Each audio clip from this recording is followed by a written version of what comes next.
¿Ya? Bien, ahí estamos. Que Dios nos bendiga. Hoy día vamos a ver, queridos hermanos, el proceso de conversión cristiana. Si ustedes se dan cuenta, estamos en la clase número 11, ya hemos avanzado bastante. Y si ustedes, queridos hermanos, se dan cuenta, de alguna otra manera, las letras que salen ahí, ¿cierto?, están de diferentes colores, ¿ya? Sobre todo la última palabra cristiana. Está un color celeste, después un color un poquito más azul y después un azul más oscuro. Eso no es casualidad, sino que eso nos refleja a nosotros que la conversión, y como lo dice ahí el dibujito que también está ahí, es un proceso de cambio, ¿ya? Un proceso de cambio, ¿ya? La conversión comienza con un cambio significativo dentro de nosotros, espiritualmente, pero también se va transformando o va trayendo un proceso de conversión y de transformación que se va también visualizando en lo exterior. ¿Ok? Por eso que el Señor empieza su trabajo en nuestro interior, resucitando nuestro espíritu. Recuerden que nosotros estábamos muertos en delitos y pecados, ¿ya? Entonces, el primer milagro que nosotros recibimos es resucitamos espiritualmente, ¿ya? Y al resucitar a través de la obra de Cristo espiritualmente, hoy tenemos comunión con este Dios que es espíritu, ¿ya? Entonces, y empieza a cambiar nuestra vida desde adentro hacia afuera, y que en algún momento de nuestra vida tiene que reflejar lo que está en el interior, tiene que reflejarse en lo exterior, ¿ya? Entonces, ¿ah?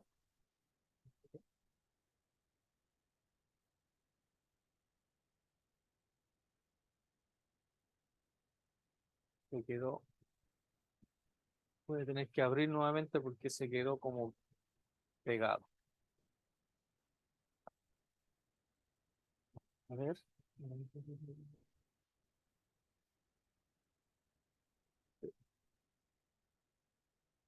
Voy a dejar de compartir porque no sé qué le pasó. Voy a abrir nuevamente el PPT porque no.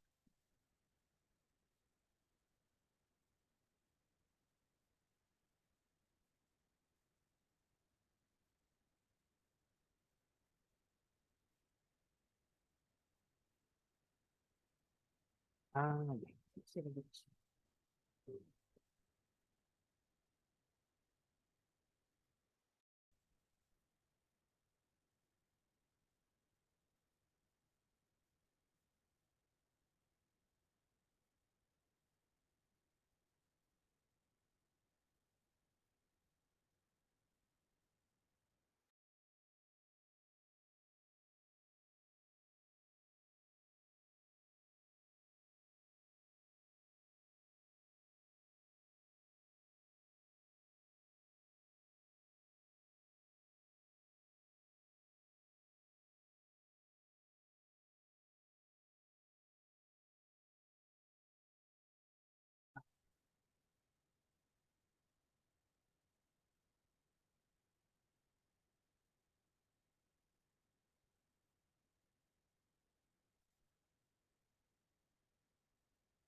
Estamos en vivo. Sí, ahí sí. Lo que pasa es que se me había pegado el disco duro, ¿ya? Así que ahora sí. El disco, perdón, el disco externo que tengo ahora sí. Ahora sí que sí. Ahora voy a compartir nuevamente. Ahí sí. Ahí sí, queridos hermanos. ¿Ya? A ver ahora. Ahí sí. Ahí cambió. Ahí lo ven, ¿cierto? ¿Sí? Sí, Ahí sí. Ya. Entonces, como principio fundamental, ya siempre tenemos un principio fundamental de la clase, Es que Dios busca hombres y mujeres que viven y enseñan el evangelio con relevancia. Recuerde que estamos en el tema del evangelismo. Ese es el tema o el pilar, ¿cierto? O la línea de este tema que estamos tocando y que hemos tocado ya 3 lecciones, el evangelismo, los cristianos nominales, y hoy estamos en el tercer subtema, que es la conversión. Entonces, frente a eso, Dios siempre está buscando hombres y mujeres que viven y enseñan el evangelio con relevancia cultural, con sensibilidad y poder, para que la eterna verdad del evangelio sea entendido y recibido en todas las culturas del mundo. ¿Ya? Recuerden que el evangelio es para toda cultura, para todas las personas, no solamente para un sector. ¿Ya? Y vamos a entrar de lleno al tema que nos convoca hoy día, que es la conversión. ¿Ya? Y la pregunta ahí está ahí en pantalla, ¿qué es la conversión? Y ahí tenemos, ¿cierto?, una imagen que nos da a entender, ¿cierto?, cómo esta mariposa, primero, ¿cierto?, es un capullo y a través del tiempo, ¿cierto?, de su proceso de metamorfosis, podríamos decir, o de crecimiento, llega hasta el crecimiento o a la forma en la cual está debidamente concebida, que tiene que terminar en una mariposa. Y el proceso de conversión tiene esa similitud, ¿ya?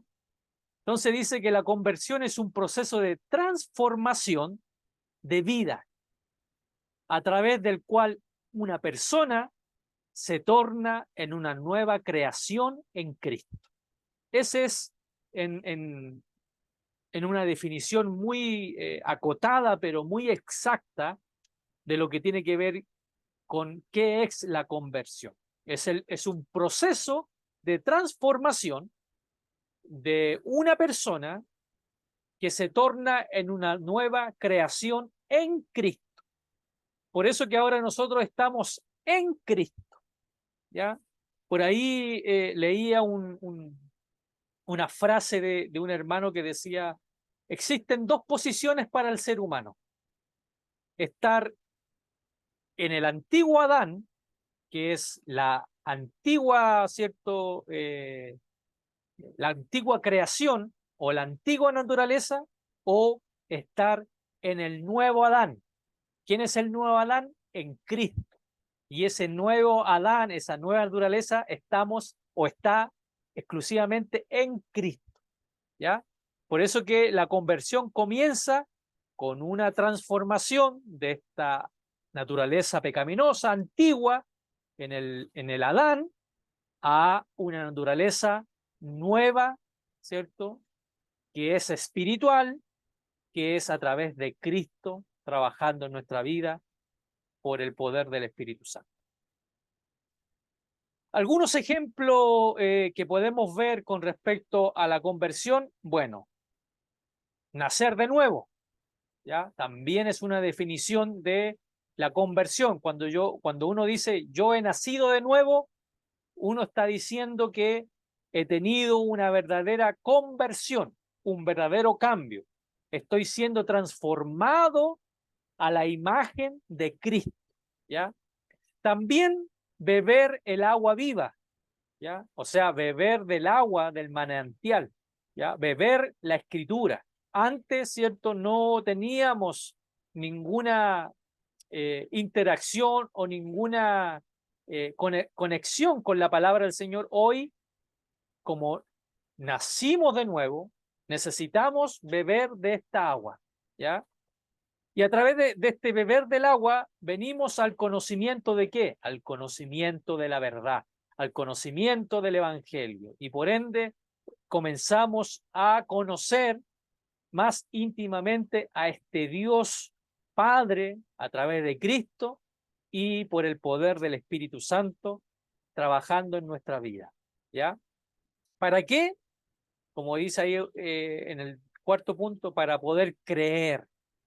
¿Ya? Ahí faltó una R, pero para poder creer que lo que estamos viviendo nosotros no es una fábula, no es magia, no son ninguna cosa demoníacas, sino que esto es una realidad, hay una eternidad, hay una vida después de esta vida que es mejor, ¿ya? Y que Cristo nuestro Señor nos está preparando morada y un día vendrá a buscarnos, estemos vivos o estemos muertos, dice la Escritura, vendrá a buscarnos a cada uno de nosotros, ¿ya?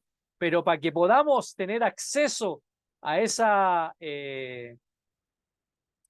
fuente de bendición, a ese reino espiritual, a ese reino que dice la Escritura que no tendrá fin, tenemos que comienza, ¿cierto?, con esta gran acción de la conversión, ¿ya? Y como le decía anteriormente, es una doctrina, ¿ya? Y por eso es que es tan importante, querido hermano, que nosotros podamos tener noción y claridad con respecto a esta doctrina de la conversión, ¿ya? Nosotros, primero, dice la palabra ahí en Efesios 2:3, éramos por naturaleza hijos de ira, ¿ok? Por naturaleza, ¿ya? Éramos hijos de ira, ¿ya? Entonces, para volver a Dios, es necesario que haya una transformación. Es necesario que haya un cambio en nuestra mentalidad, en los deseos de nuestro corazón y en nuestra actitud hacia Dios y hacia el pecado. O sea, alguien que ha venido a Cristo y ha tenido una conversión genuina, verdadera, ¿ya? Ha tenido un cambio de mentalidad porque ya no piensa como pensaba antes, ya no es dominado por los deseos de su corazón, ¿ya? Sino que ahora es dominado por el Espíritu Santo, ¿ya?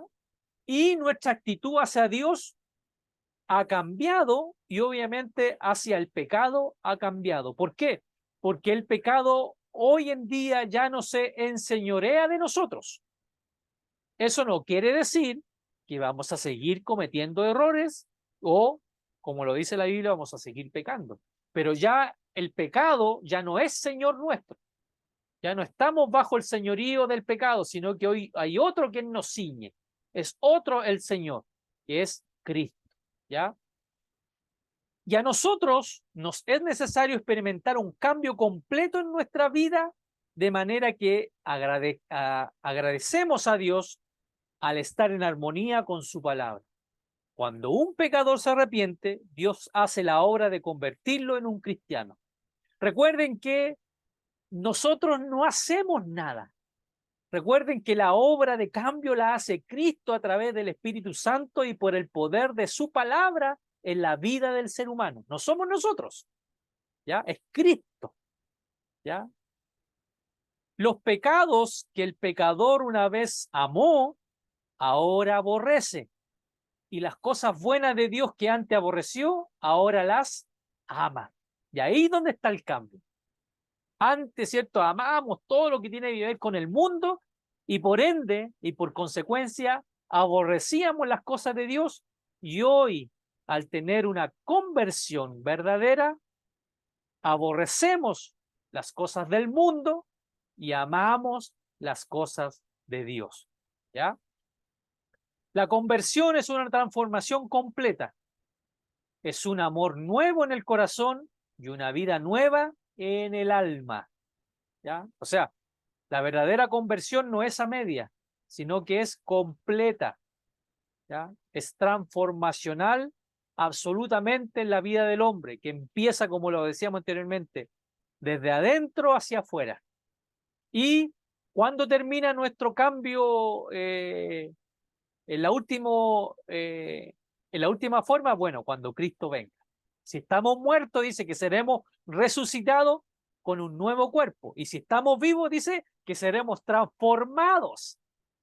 ¿Ya? O sea, ahí quiere decir, querido hermano, que este transformar, este proceso, dura toda nuestra vida.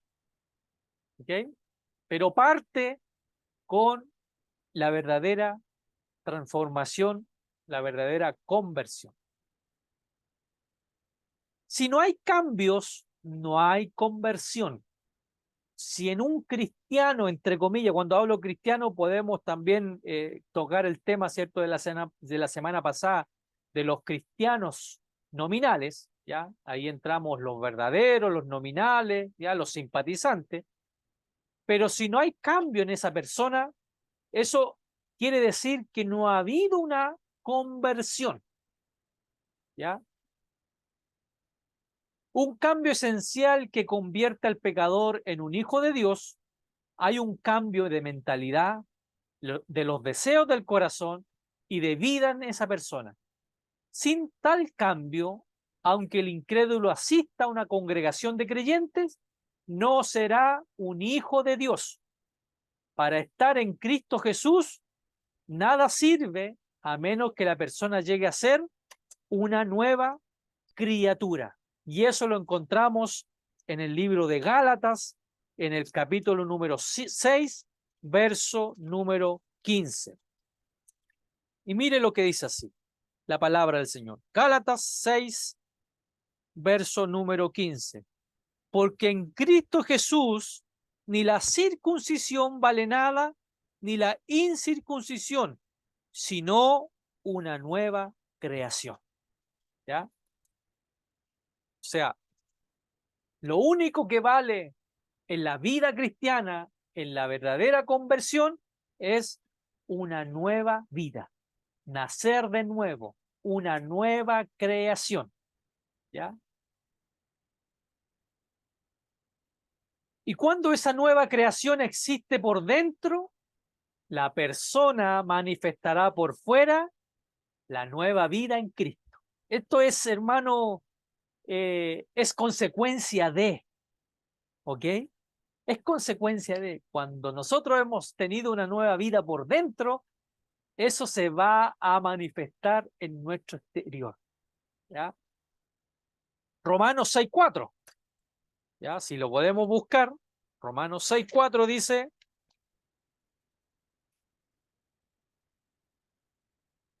porque somos sepultados juntamente con él para muerte por el bautismo, a fin de que como Cristo resucitó de los muertos por la gloria del Padre, así también nosotros andemos en vida nueva. Y ahí también entra esta gran obra del bautismo, ¿cierto? En agua, el sumergirnos en agua. Recuerden que el bautismo es una confesión pública de nuestra fe, que morimos para el mundo, morimos para las cosas del mundo y resucitamos a esta nueva vida, ¿ya? Por eso dice ahí, con Cristo somos sepultados juntamente con Él para también con Él tener una nueva vida, resucitar con Él a una nueva vida, ¿ya? Porque de la abundancia del corazón habla la boca, Mateo 12:34. O sea, si nuestro corazón ha sido cambiado de un corazón de piedra a un corazón de carne, nuestras palabras ya no serán de maldición, sino que lo que hablemos será de bendición, ¿ya? También nuestra fe tiene que ir, ¿cierto?, con obras. ¿Por qué? Porque si confesamos que somos cristianos y no tenemos obras con respecto, cuando hablamos de obras, no solamente hablamos de lo que hacemos o de lo que hacemos en ayudar, sino que cuando la Biblia habla de obra, también hacemos de las acciones que yo como cristiano hago. Mi manera de comportarme en el trabajo, mi manera de comportarme con los amigos, mi manera de desenvolverme en cualquier lugar, eso está hablando de mi verdadera fe. Y si no me comporto a la altura de lo que el Señor nos está demandando, eso también nos hace pensar o nos hace tener la convicción de que nuestra fe no es, ¿cierto? No ha sido la fe de una convicción o de una conversión verdadera, ¿ya? Ahí tenemos Santiago 2:26. Porque los que hemos muerto al pecado, Pablo hace esta pregunta, ¿cómo viviremos aún en él? O sea, hay una pregunta, ¿ya? Ahí también, ¿cierto?, viene esa gran frase de que a veces se malinterpreta, donde abunda el pecado, sobreabunda la gracia, ¿cierto? Entonces, Después Pablo dice, pero si nosotros hemos muerto para el pecado, ¿cierto? ¿Cómo viviremos aún en el pecado? Es ilógico, pues hermano, es algo controversial. Si decimos que morimos para el mundo, ¿cómo vamos a seguir viviendo para el mundo? Si seguimos, ¿cierto?, en el mundo, eso nos da a entender que no hemos tenido una verdadera conversión. No hemos nacido de nuevo, ¿ya? Cuando uno se convierte al Señor, cambia sus caminos, desecha todos los hábitos pecaminosos y manifiesta los frutos de una vida justa en su andar diario. Bueno, aquí ya estamos viendo, ¿cierto?, algunas luces, ¿ya? De cómo uno puede saber si realmente ha tenido un verdadero nuevo nacimiento, ¿ya? O solamente ha sido un religioso, o solamente es un cristiano nominal, ¿ya? Que le gusta participar, le gusta ir a la iglesia, pero no ha tenido un cambio profundo en su interior, ¿ya? Aquí tenemos un fundamento bíblico de parte de nuestro Señor Jesucristo. Lucas 19:10 dice, porque el Hijo del Hombre vino a buscar y a salvar lo que se había perdido. ¿Ya? O sea, nosotros estábamos perdidos. La humanidad está perdida. Entonces, la única forma de encontrar camino el hombre hacia Dios se encuentra en Cristo. No hay otro camino, ¿ya? No hay otra forma. No hay religión, no hay iglesia, no hay hombre, no hay líder que nos pueda llevar a la reconciliación con Dios, sino que a través de Cristo. Es el único que puede traer salvación al ser humano, perdón de pecado, remisión y una nueva vida, ¿ya? Hay un proceso, la conversión es un proceso, ¿ya? Y que comienza con la gracia, ¿ya? Una gracia preconcebida, y concluye con la seguridad de la salvación. Por eso yo le decía anteriormente que el proceso de la conversión es una doctrina, porque cuando usted y yo estamos convencidos, y ese convencimiento lo trae el Espíritu Santo a nuestros corazones, a nuestra vida, a nuestra mente, no hay preocupación de que si somos salvos o no salvos. Tenemos la seguridad que si el Señor viene por nosotros, podemos decirle, Señor, heme aquí. ¿Ok? Pero eso comienza con esta gracia preconcebida que el Señor pone en cada uno de nosotros para poder aceptar a Cristo, ¿ya? Como que, ¿qué es lo que es la gracia preconcebida? Bueno, ese don, esa misericordia que el Señor pone y puso en cada uno de nosotros para poder aceptar las cosas buenas del Señor. Recuerde que, y siempre lo repito para que nos quede muy, muy consciente, el hombre está muerto con relación a Dios.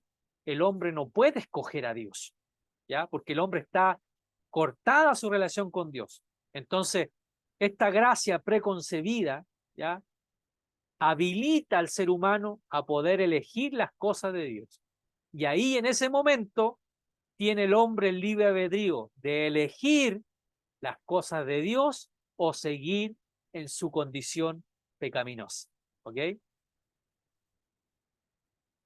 Factores claves para la conversión. Dice, ¿quiénes son las personas? Bueno, las personas son seres humanos que necesitan un Salvador, ¿ya? Por eso que la palabra dice que el Espíritu Santo vendrá y nos convencerá de pecado. Para que una persona llegue al arrepentimiento genuino, lo primero que debe saber es que es un pecador, que necesita un Salvador. Por eso que el mensaje de Juan el Bautista y del mismo Cristo decía, arrepentíos y convertíos. O sea, hay una cosa primero, arrepentirme. Y el arrepentirme significa que yo necesito reconocer que soy pecador, que necesito un Salvador, que estoy muerto en delitos y pecados. Entonces viene el Evangelio a través de la persona del Espíritu Santo y de la sangre de Cristo, por la obra de Cristo, y perdona nuestro pecado, y empieza el proceso de conversión. Por eso dice, arrepentidos y convertidos. Convertidos viene de conversión, ¿ya? También, ¿cierto? Factores clave para la conversión son las cualidades, ¿ya? ¿Qué clase de cualidades?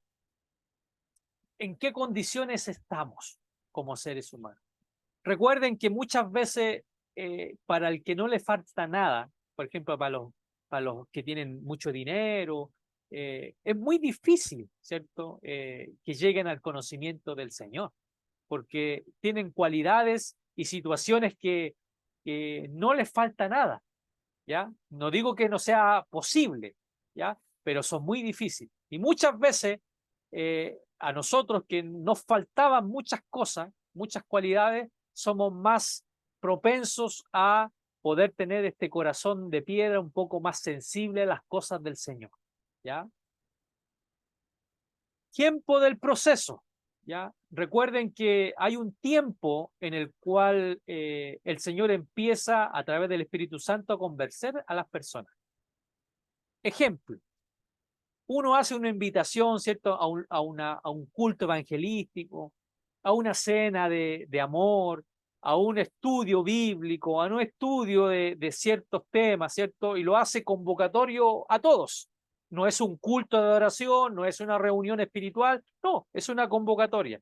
Entonces, pero en esa reunión, en esa convocatoria, a través de lo que se va a hacer en ese lugar, Dios empieza el proceso en esa persona, ¿ya?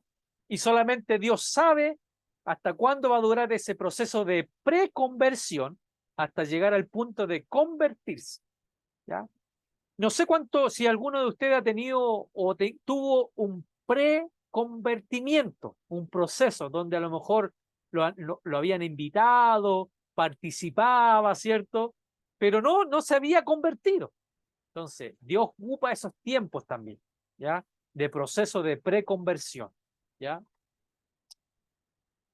Modelo para la actualidad, bueno, hoy en día, querido hermano, el cristianismo ha dejado de ser el modelo de bienestar en la actualidad, ¿ya? Y la culpa no ha sido de estos factores, ¿cierto? De las nuevas ideologías, sino que la gran culpa ha sido realmente de la iglesia. La iglesia se ha quedado atrás en predicar el verdadero evangelio. La iglesia se ha mimetizado con las cosas del mundo. La iglesia se ha acomodado a las cosas del mundo y hoy en día en muchas congregaciones están solamente entretenidos y no están teniendo un proceso de conversión.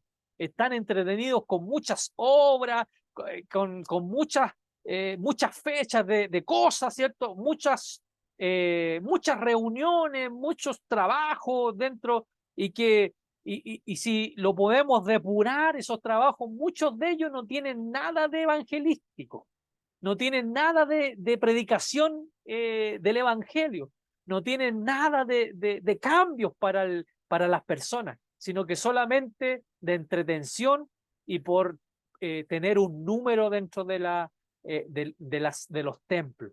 Entonces, hoy en día el evangelio, el proceso de conversión no es un modelo para la actualidad. Y nosotros como iglesia debemos volver a poder predicar el verdadero evangelio para que siga siendo un modelo, ¿cierto?, de cambio genuino en el ser humano, ¿ya?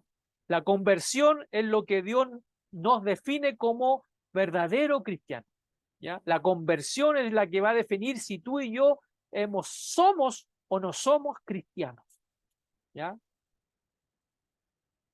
Si hay preguntas, querido hermano, si hay intervención, puede hacerla, ¿ya?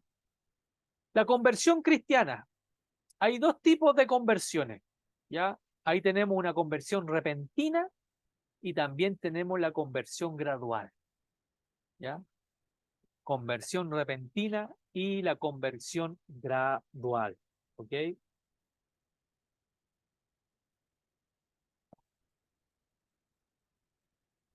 Parece que alguien, a ver, déjeme.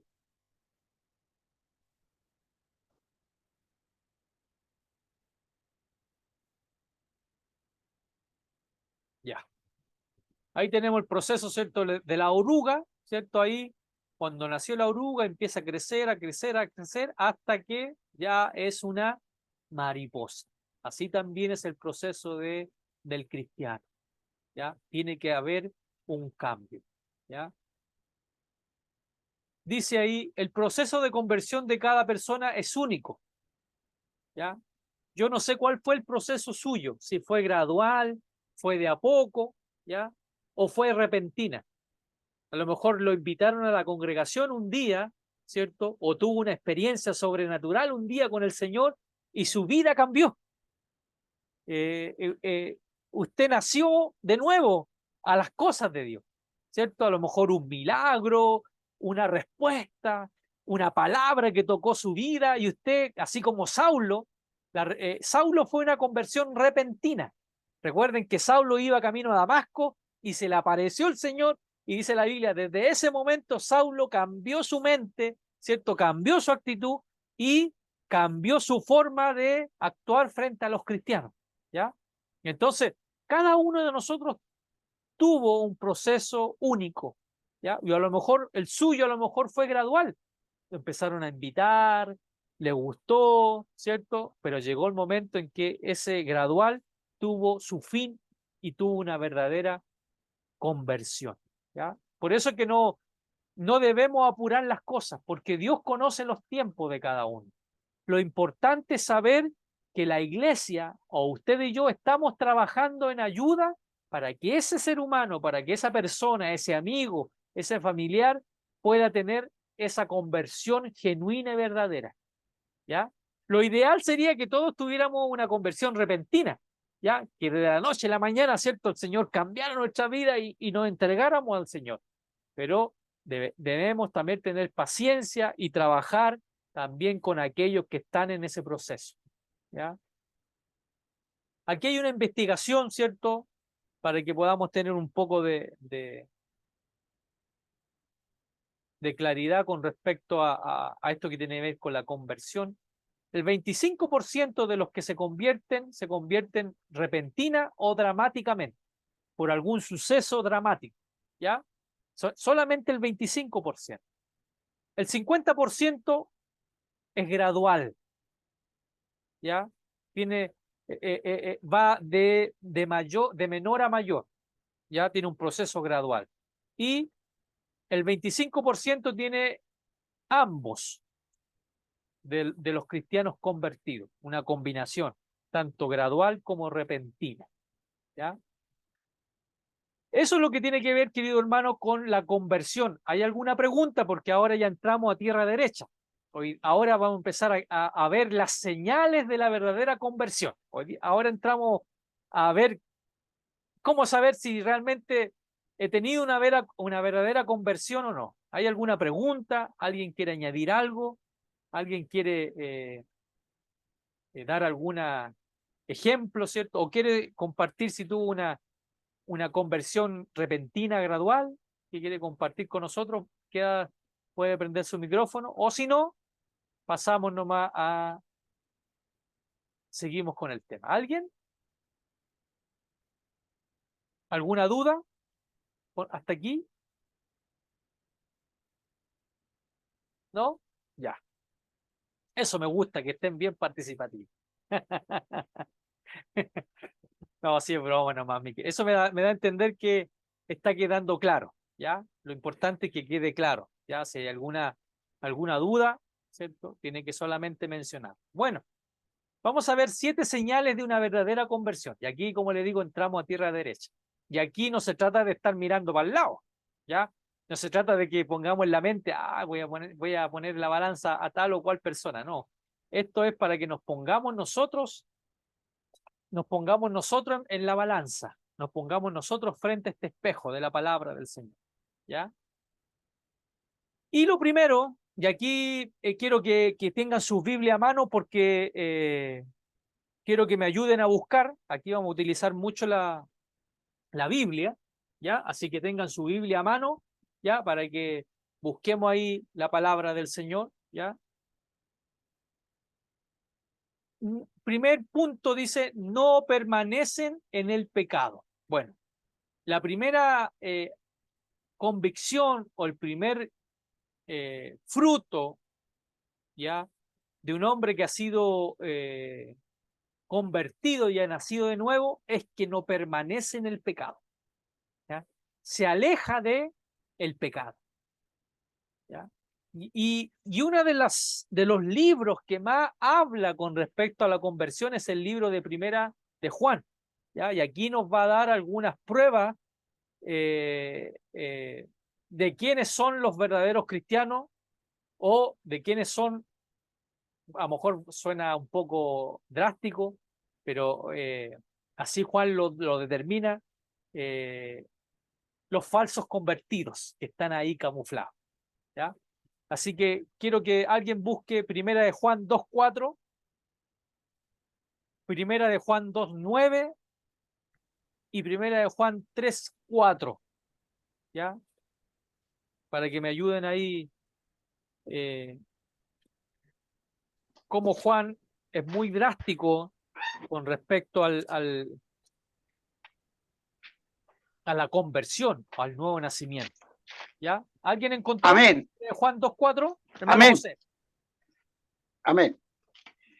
El que dice, yo le conozco y no guarda sus mandamientos, el tal es mentiroso y la verdad no está en él. Amén. No lo digo yo, lo está diciendo Juan, ¿ya? O sea, ¿qué está diciendo Juan?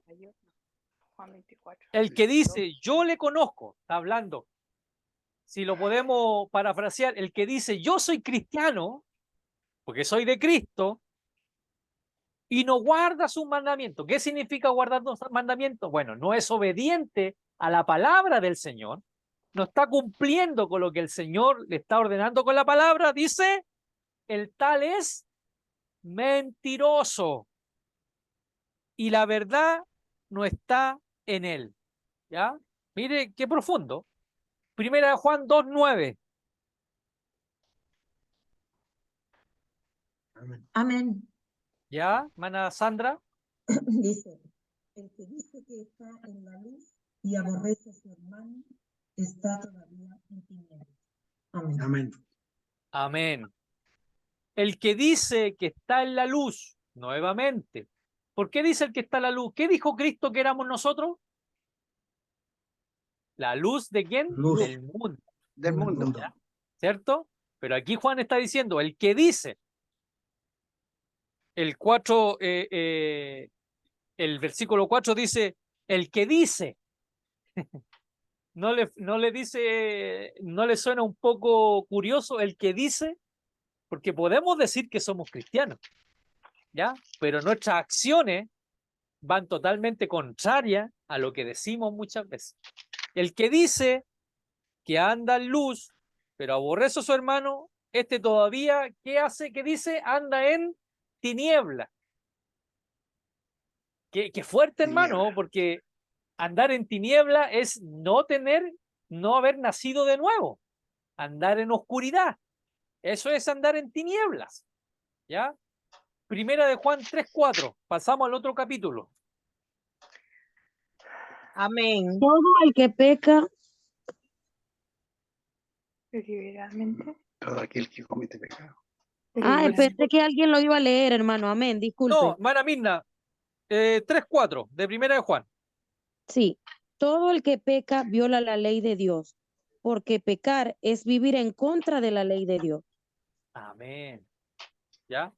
Todo el que peca, o sea, todo aquel que comete pecado infringe la ley de Dios. ¿Ok? Cambia. Infringe la ley de Dios. ¿Ya? Y por último, Primera de Juan 3, del 6 Hermano al Alfredo, 8. hermano Alfredo, Dígame. hermano Alfredo, Sí, ¿sabe que en la ¿cuánto se llama? En la Biblia mía, ¿ya? que es la, ¿cuánto se llama? Tiene Reina Valera. 8, la Reina Valera tiene otro significado el verso 3:4. ¿Ya? Dígalo. Dice, todo aquel que comete pecado infringe también la ley, pues el pecado es infracción de la ley. ¿Sí? Y recuerden que Jesús dijo, yo no vengo a abrogar la ley. Sí, Recuerden, ¿cierto? Porque muchas veces muchos cristianos dicen, no, nosotros no estamos bajo la ley, sino que estamos bajo la gracia. Eso va contra los principios bíblicos. ¿Ya? La única ley en la cual nosotros no estamos, bueno, en la ley de los sacrificios, en la ley de todas esas cosas, pero en la ley moral de los 10 mandamientos, nosotros tenemos que cumplirlas. En el sentido, tenemos que obedecerlas por la ayuda del Señor. Cuando en algún momento, ¿cierto? La Escritura dice que no estamos bajo la ley, ¿cierto? Porque en algún momento dice la Escritura, no recuerdo el pasaje, pero dice ya no estamos bajo la ley, incluso Pablo parece que lo dice, sino que bajo la gracia está exclusivamente diciendo que ya no estamos bajo la ley de los sacrificios, de todo lo que hacía el pueblo de Israel, ¿ya? Entonces, cuando Jesucristo dijo, yo no vengo a abogar la ley, o sea, a eliminar la ley, sino que estoy aquí para cumplirla, está hablando de la ley moral, ¿ya? Porque nosotros ya no estamos bajo las leyes de los sacrificios. ¿Por qué? Porque Cristo es nuestro sacrificio. Ya no hay que hacer sacrificio, ya no hay que hacer ceremonia, ya no hay que matar corderos. Pero sí nosotros estamos, ¿cierto? A través de Cristo podemos y tenemos que cumplir las leyes morales. ¿Cuáles son las leyes morales? Bueno, los 10 mandamientos. ¿Ok? Por eso que aquí la palabra dice, todo aquel que comete pecado infringe también la ley. Cuando no obedecemos los 10 mandamientos, estamos cometiendo pecados, querido hermano. ¿Ya? Primera de Juan 3, 6 y 8. El mismo capítulo, versos 6 al 8. ¿Quién lo lee? Amén. Todo el que permanece en él no sigue pecando. Todo el que sigue pecando nunca lo ha visto y ni siquiera lo ha conocido. Hijitos, no dejen que nadie lo engañe. El que practica el bien es justo, así como Jesucristo es justo. El que sigue pecando es del diablo, pues el diablo siempre ha pecado. Por eso el Hijo de Dios vino para destruir las obras que hace el diablo. Amén. Mire que a veces nosotros decimos cuando alguien habla de esto, oye, que el predicador, oye, que no tiene misericordia, que es duro. Pero mire lo que dice aquí el apóstol. Mire, el que practica el pecado, ¿de quién es?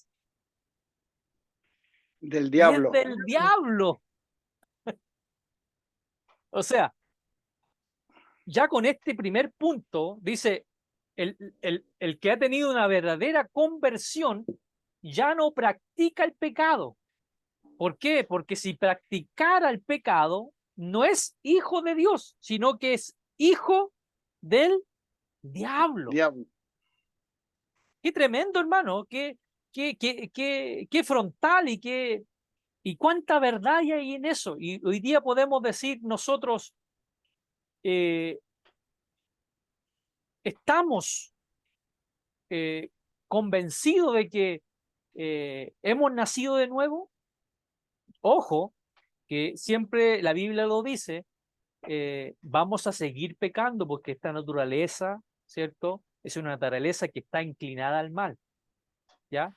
Cuando Eso es lo que habla le de iba a que, preguntar yo, hermano. Cuando dejara de hablar, le iba a preguntar porque realmente pecamos a diario a veces sin querer, ¿no? sí,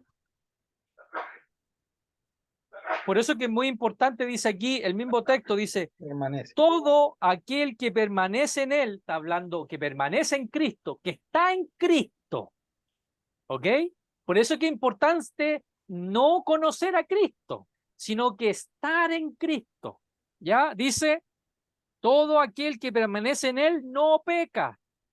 Todo aquel que peca no le ha visto ni le ha conocido, ¿ya? O sea, ¿qué quiere decir con esto?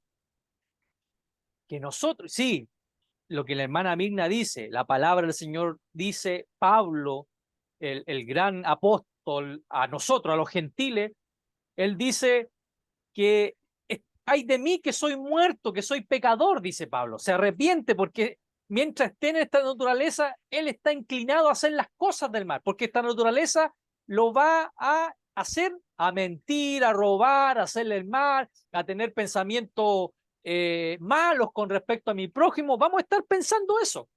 Pero el cristiano, ¿cierto? Muchas veces vamos a pensar esas cosas. Lo importante, mi hermano, es no llegar a la práctica de eso. Y ahí donde está la gran diferencia. Por eso que dice la Biblia que nosotros como hijos de Dios debemos llevar todo pensamiento ¿a qué? A la obediencia a Cristo. ¿Ya? ¿Cuántas veces a nosotros nos han tratado mal? Y usted como naturaleza dice, ay, y nos enfurecemos y nos enojamos y queremos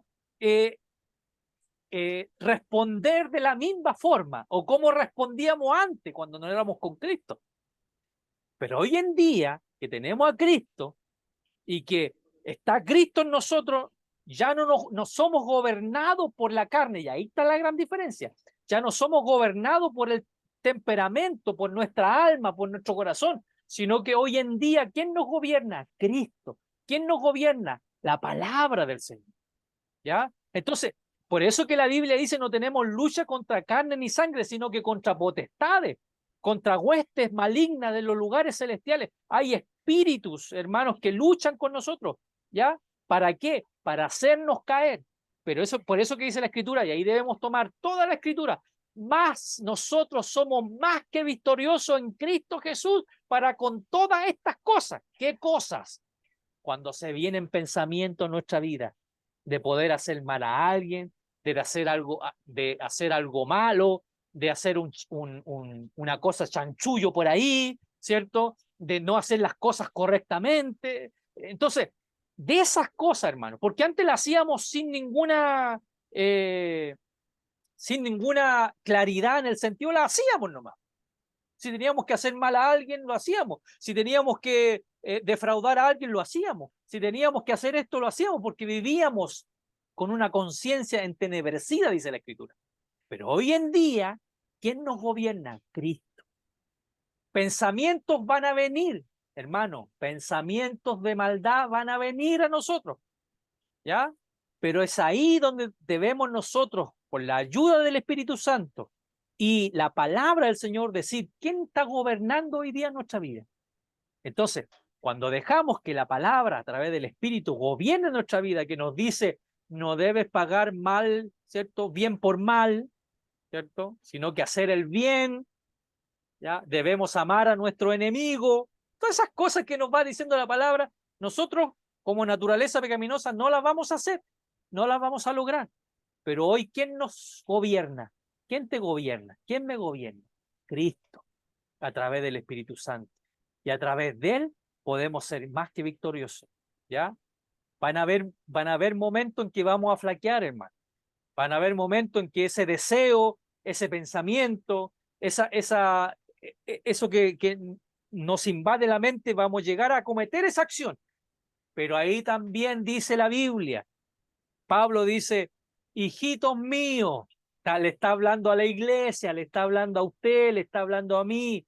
Si alguno ha pecado, si alguno en alguna tentación no pudo vencerlo, sino que el pecado fue más que su convicción, dice, abogado tenemos a Jesucristo el justo.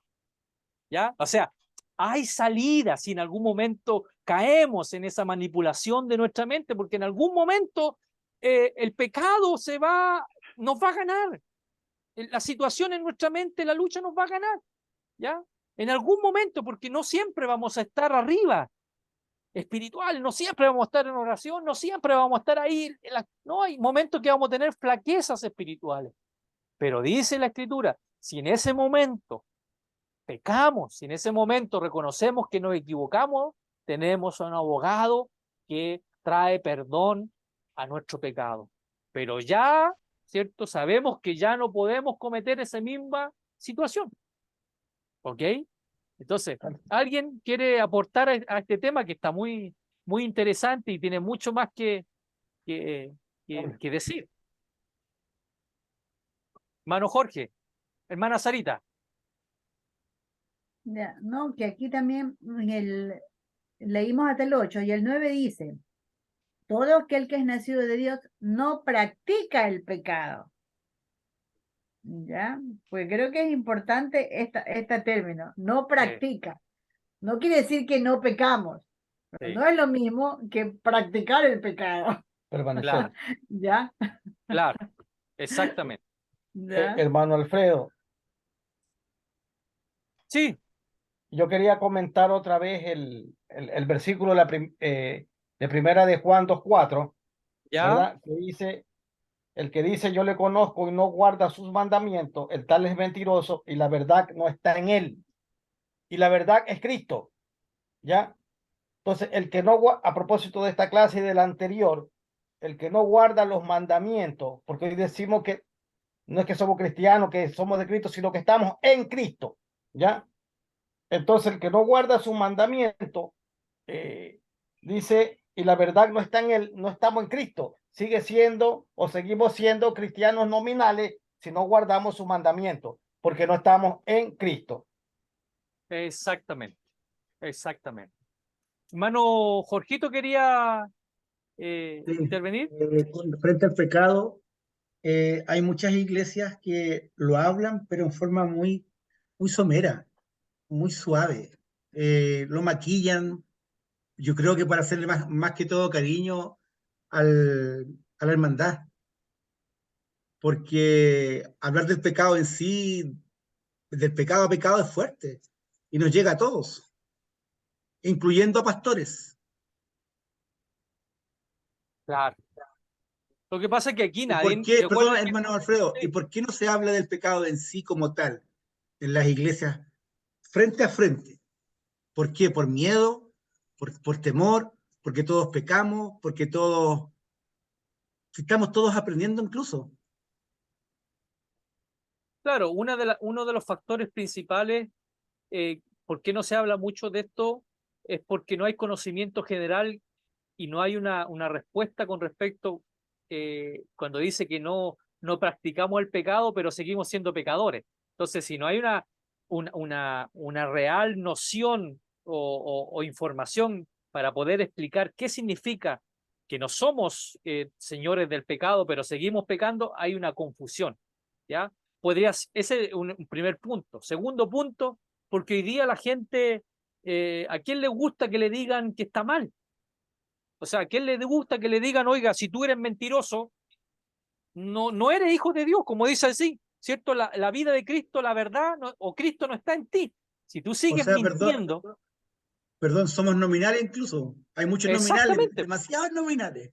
¿ve? Por eso que dice, por eso tomamos, Juan, el libro de Primera de Juan habla mucho de esto, querido hermano, ¿ya?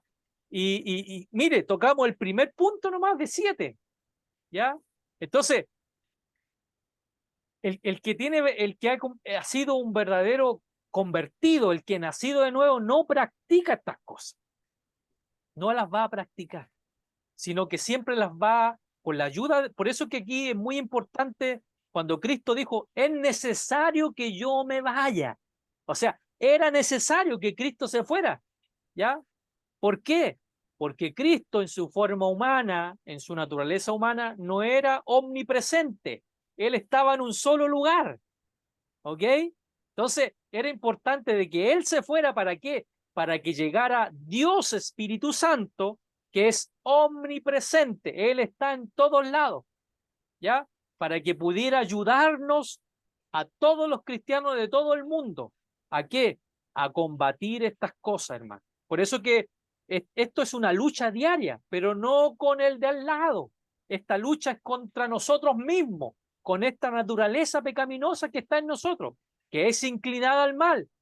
¿Ya? Es como, ¿ha visto usted que siempre lo ponen el ángel bueno y el ángel malo? ¿Ha visto esa figurita que ponen ahí? ¿Cierto? En medio de una decisión está el ángel malo ahí. No, hazlo, ¿qué te va a hacer? No, si no va a pasar nada. Y está el ángel bueno diciendo, no, porque eso te va a causar esto, te va a causar... Así mismo, Esa es la lucha que tenemos nosotros, con nosotros mismos, con nuestro yo, con esta naturaleza, hermano. Entonces, cuando nosotros sabemos que hemos tenido una verdadera conversión, primero, no permanecemos en el pecado. Vamos a pecar, nos vamos a equivocar, pero no practicamos el pecado, ¿ya? No lo practicamos. No practicamos la mentira. No practicamos el engañar a alguien. No practicamos, sino que al contrario, decimos la verdad aún en contra o el perjuicio nuestro, aun cuando nos vaya a traer perjuicio, ¿cierto? Hacemos el bien, ¿ya? Aun cuando esa persona a lo mejor se ha portado mal con nosotros, bueno, si en algún momento tenemos que hacer el bien, tenemos que hacerlo, ¿ya? Entonces, eso es, y eso nos da indicio de que hemos tenido una verdadera conversión. Y lo más importante, si hemos pecado, si nos hemos caído, bueno, el Espíritu Santo que está en nosotros nos va a redarguir de pecado y nos va a llevar a las plantas de Dios para recibir el oportuno socorro, el oportuno perdón de parte de nuestro Señor Jesucristo, ¿ya? Porque nos vamos a arrepentir y nos vamos a sentir mal porque le hemos fallado a nuestro Dios, ¿ya? Ese también es una convicción, ¿ya? Así que el Señor les bendiga y vamos a seguir con este tema la próxima semana, ¿ya? Porque voy a dejar de compartir aquí. Está súper bueno. Nos quedan 6 temas, 6 puntos más. Imagínense, llegamos en el primero. Ya la próxima clase va a ser solamente puro Biblia, ¿ya? Porque ya sabemos qué es lo que es la conversión. Ya sabemos lo que significa eso. Ahora vamos a ver cómo se manifiesta esa conversión en nosotros, ¿ya? La verdadera conversión. Y nos vamos a dar cuenta, querido hermano, cuántos cristianos nominales hay dentro de las iglesias. Hermano Alfredo, perdón, no lo vemos. Ah, ¿no me ven? ¿Va? No, hace rato. Espérese, a Hace ver. rato que no lo vemos. Oh, mejor, ahí sí. Ahí está. Oye, hermano Alfredo llegó. Ping-pong. El que estaba ahí, no sé qué le pasó a mi cosa de los USB. Así que, pero, a ver, bueno, ahí sí. Ahí sí. Así que, ¿alguien tiene una pregunta? ¿Alguien quiere acotar algo? Estos temas, hermanos, son muy importantes que nosotros los conozcamos y que podamos debatir y salir de las dudas, querido hermano. ¿Ya? Salir de esto. ¿Por qué?